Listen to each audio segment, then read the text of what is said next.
Chandrababu Naidu outdated politician అని చెప్పి జగన్మోహన్ రెడ్డి గారు మేము అనేక సార్లు చెప్పాం. నిన్న చంద్రబాబు నాయుడు పీకేతో సమావేశం అయిందని చెప్పి ప్రశాంత్ కిషోర్ వచ్చాడు. భూమి బద్దలైపోద్ది. ప్రశాంత్ కిషోర్ చంద్రబాబు కలిశారు. 3 గంటలు రూమ్లో కూర్చున్నారు ఇద్దరు. మధ్యలో లోకేష్ లోపలికి బయటికి వెళ్ళి వస్తున్నాడని చెప్పి ఏబిఎన్ రాధాకృష్ణ, ఈటీవీ, మన టీవీ5 బిఆర్ నాయుడు గారు వీళ్ళందరూ కూడా నిన్న సాయంత్రం నుంచి వెనక్కి ముందుకి టీవీలు పగలగొట్టేశారు. ప్రశాంత్ కిషోర్ అనేవాడిని 2014లో మేము వాడేసాం. బుర్రలో గుజ్జంతా కూడా అయిపోయింది. చంద్రబాబు లాగా ఒట్టిపోయిన గీతలాగా ఆయన్ని తీసుకెళ్ళి మళ్ళీ ఇప్పుడు ప్రశాంత్ కిషోర్ని తీసుకెళ్ళి పెట్టుకుని వ్యూహకర్త అంటాడు.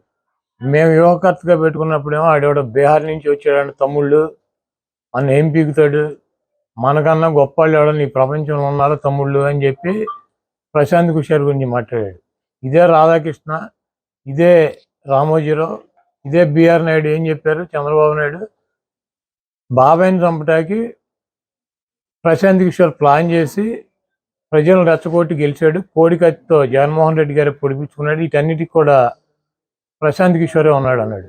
ఇప్పుడు చంద్రబాబు నాయుడు పేక్కోంచుకుంటాడా, లేకపోతే లోకేష్ తండ్రిని చంపుతాడా ప్రశాంత్ కిషోర్ ఆధ్వర్యంలో? ఇవన్నీ కూడా వాళ్ళకే తెలవాలి. అవుట్డేటెడ్ పొలిటీషియన్ అనమాట. అయిపోయినప్పుడు 2019లో వాడేసింది తీసుకొచ్చి ఇప్పుడు 2024లో వాడదాం అనుకుంటున్నాడు. ప్రశాంత్ కిషోర్కి ఐపాక్కి ఏం సంబంధం లేదు. ప్రశాంత్ కిషోర్ వెస్ట్ బెంగాల్ ఎలక్షన్ అయినాక నేను వ్యూహకర్తగా ఉండట్లేదు, నేను తప్పుకున్నాను, నేను ఒక రాజకీయ పార్టీ పెట్టానని చెప్పి బీహార్లో రాజకీయ పార్టీ పెట్టి పాదయాత్ర చేసి ఈరోజు ప్రశాంత్ కిషోర్ మమతా బెనర్జీ మాట్లాడమంటే చంద్రబాబుని ఇండియా కూటమిలో చేరమని చెప్పి అడగటానికి చర్చలు జరపడానికి వచ్చారు.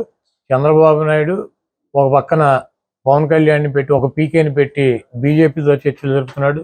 ఇంకో పీకేని పెట్టి అటు ఇండియా కూటమి మమతా బెనర్జీ కాంగ్రెస్తో చర్చలు జరుపుతున్నాడు. చంద్రబాబు నాయుడికి 2 కళ్ళ సిద్ధాంతం. ఎవడు అధికారంలోకి వస్తాడు చంద్రబాబుకి అర్థం కావట్లా.